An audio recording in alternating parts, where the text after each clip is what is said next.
are two mugs somewhere in the Midwest. This is Dan Bush. And this is Russell Smith. So Dan, tell me about what we have in our coffee today. We are drinking from Trader Joe's a gingerbread coffee. And I haven't tried it yet. Let me give this a little go here. A little hint of gingerbread. Yes, it says cinnamon, ginger, allspice, nutmeg, and cloves. Oh, I think I can taste the nutmeg. That's really good on a cold day. I'm so glad it's not that cold out there today. Well, Russell, what's in your mug? You know, we're filming this the season leading up to Christmas in December.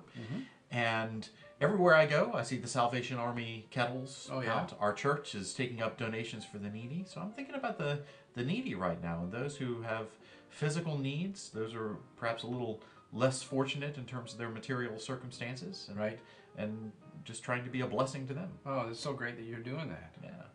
We talked to a local mission organization to see what they needed. Okay. And they said, you know, we get lots of toys. We get lots of food. Nobody ever gives underwear. We need underwear for our clients. So we're collecting underwear. Okay. Yeah. I know where to come. Yeah. Yeah.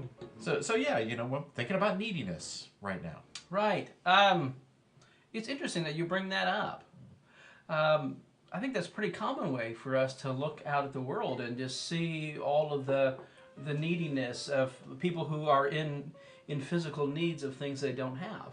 Let me tell you a story about a different type of neediness. Okay.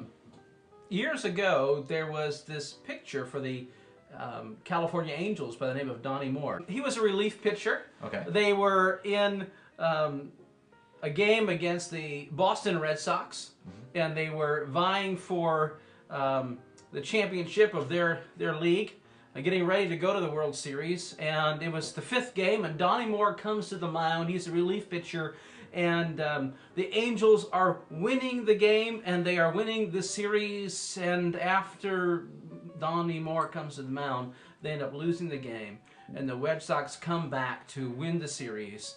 And Moore felt really, really demoralized. He fell into a deep, deep darkness.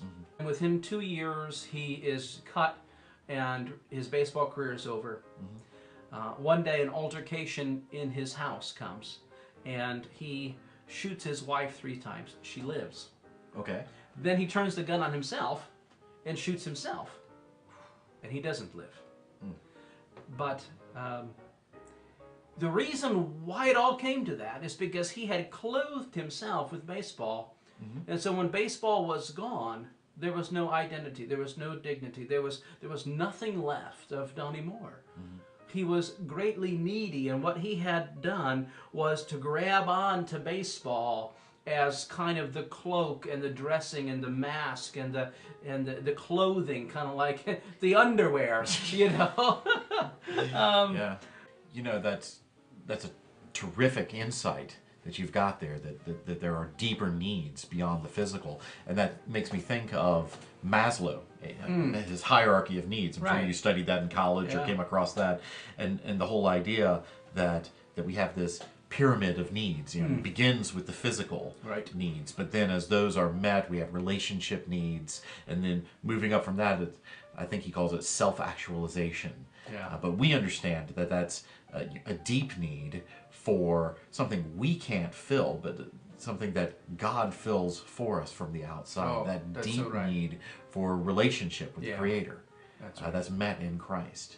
When we come to that place of that great awareness, and we can begin to see how we're grasping at everything in the world to fill inside, I think that's the place where we are primed and ready to turn to Christ and to see who He is greatly for us, how He gives satisfaction, how He gives security, how He is for us our all in all.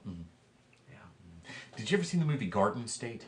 No. It was a movie that came out back in the early 2000s, and there's this one scene in Garden State where it's a bunch of 20-somethings that are trying to make their way through life, and one of the 20-somethings became a multi-millionaire because of a product that he had invented, noiseless Velcro. It's Velcro without the And you know, he made millions after he sold that. And so he's having a big party. All Right. his former high school classmates are coming over, and he's got everything. You know, he's got TVs and he's got lots of money, and the lead character is asking this individual, man, it's great. You know, you've got all this stuff.